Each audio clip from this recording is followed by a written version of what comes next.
Hey guys, Kamina the coach here. This channel was originally for people who wanted to work and live abroad. 2020, I came back to the United States after working and living abroad 8 different countries over almost 10 years and rededicated the channel to helping people with severe childhood trauma and adoption trauma, because I fit into all those categories as well.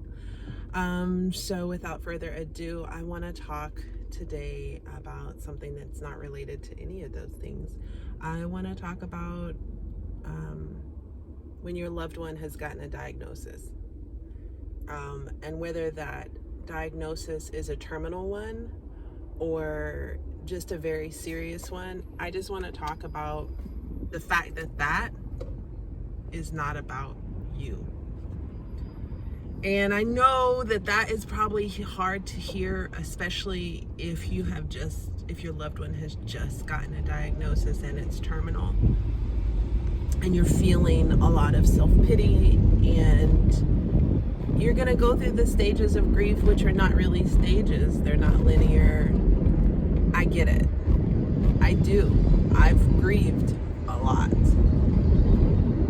However, this is one of those times, if you truly love this person, this is one of those times where it's going to behoove you and them, most importantly them, to reach deep inside of you and pull out the empathy that exists in you. Having the compassion to understand, or at least glean, that this has got to be scary and painful and stressful and anger filled for your loved one who's gotten the diagnosis, way more than for you. If you are half of a partnership and it is your partner who's been diagnosed and you have small children, I understand your anger and your fear, but it's not your partner's fault. It's not your partner's fault. And it is really unfortunate how many people divorce when they've gotten a diagnosis because their partner has made it all about them, and they can't handle it, because let's be honest, death isn't pretty. And most people, and it's unfortunate, most people aren't, remember that I've studied death and dying extensively, I'm not giving you opinion. Most people are not going to die in their sleep. Most people are not going to die suddenly. Most people, even if they have a diagnosis, it's going to be long and drawn out. Years, 4 to 5 years of watching your loved one wither away is stressful. It is. It's stressful. It often causes psychosis in the person that is dying. And it is terrifying to them. Can you imagine what they're going through? So it's hard for both sides of this. The difference is, when it's all said and done, you've still got your life and you've still got your health, and they're either gone or suffering. Can you take that? Are you able to receive that? I hope that you're able to receive that. When it's all said and done, even if it's 4 or 5 years of suffering, you've still got your life and you've still got your health. And they are either gone from this plane or they're suffering still. And it's a big difference. It's a big difference. So what brought this up for me? So on Clubhouse, one of my favorite clubs, favorite rooms to hop into is the Love Extremists. And it is exactly what it says, and it's kind of manned by a one-man band, a gentleman named Ethan, and he is a survivor of brain cancer, and I don't know what kind. I know that it can't be removed. They can only treat it and hope that he stays in remission. So I know his last room was living on borrowed time. So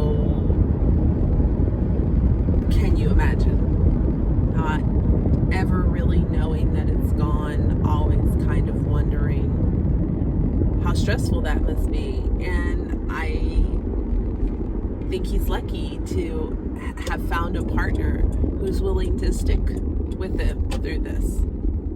And I hope that his partner is willing to stick around for the duration, even if things take a turn for the worst. He definitely deserves that. He's an amazing person. In that group, there was a woman who came on and she did an indie movie called Moon Manor. I think either Moon Manor or Moonlight Manor. I think it's Moon Manor. Spectacular, about the right to die, dying with dignity. It's fiction, but it was really, really good. Really good.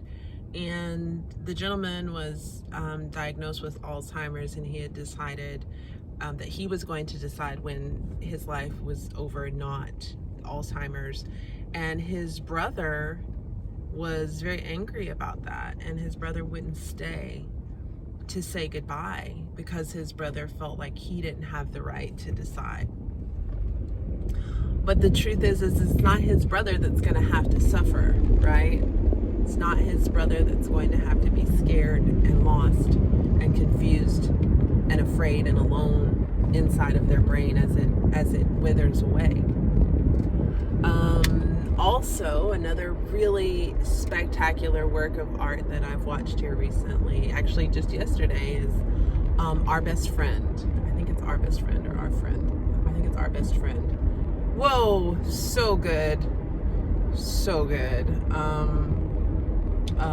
Husband and wife have a friend, and they've known him since they were in college, and he doesn't really have purpose or direction, but he's a really good friend.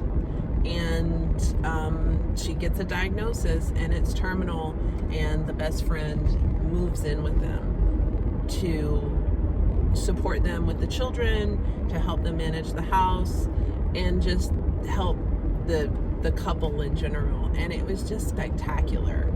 And as she's dying, she's changing, and she's lashing out, and she's angry, and there's things she wants and the things she needs, and it was just really beautifully done. And I wish for everyone who has a diagnosis that they would have such loving, compassionate support system, because most of the friends fell away. And I heard Ethan say one time that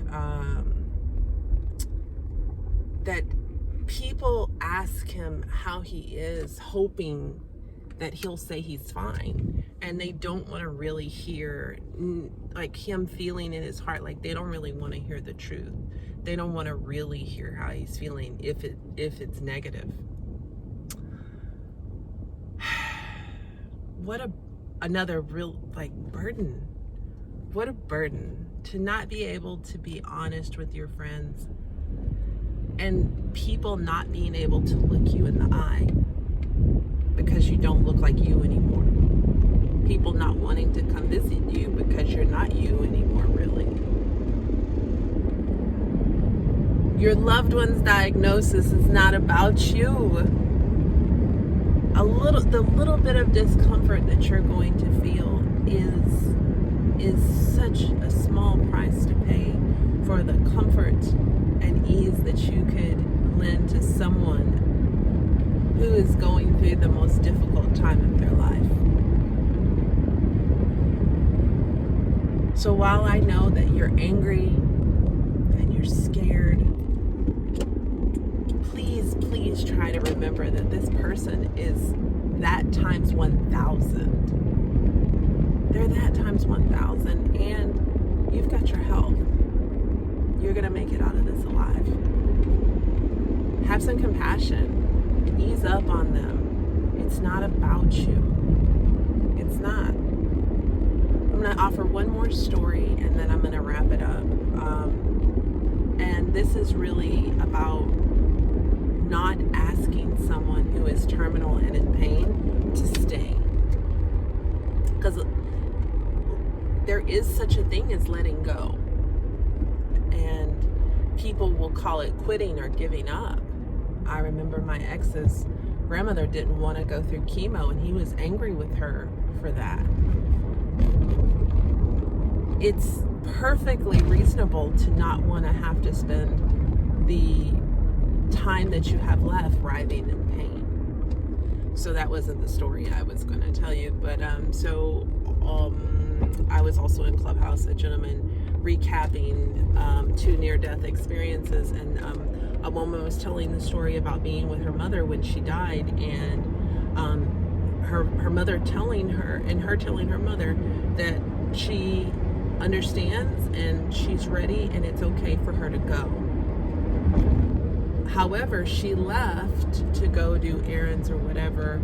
She needed to go home and handle business, and the sister was there. Mother coded, and sister had them do everything they could to bring her back. Mom didn't want to be brought back. She had been suffering for a long time. She had been in a lot of pain. She was elderly and she was tired. She was ready. She was ready. She has fulfilled her time here on earth. She feels like her purpose is complete and she's ready. She's ready. And so the sister brought her back. And when the woman came back, her sister was in tears because the mother said really, really horrible things to her because she brought her back and she was ready to go. And the daughter had not, and the sister had not reconciled the mother's death, and she could not let her go. I wonder how that resonates with you. It resonated deeply with me. I feel badly for the sister, but I totally understand the mom. I really do feel badly for that woman, and what a horrible way to feel. You're losing your mother, and then to have her say all those things to you. But again, she's the one who's dying. She's the one who's in pain. So guys, I'm no real expert on anything, let's be honest. I just study and read a lot and pay attention, and I commune with spirit. I just want to ease some suffering while we're here, because to live is to suffer. Your loved one's diagnosis isn't about you.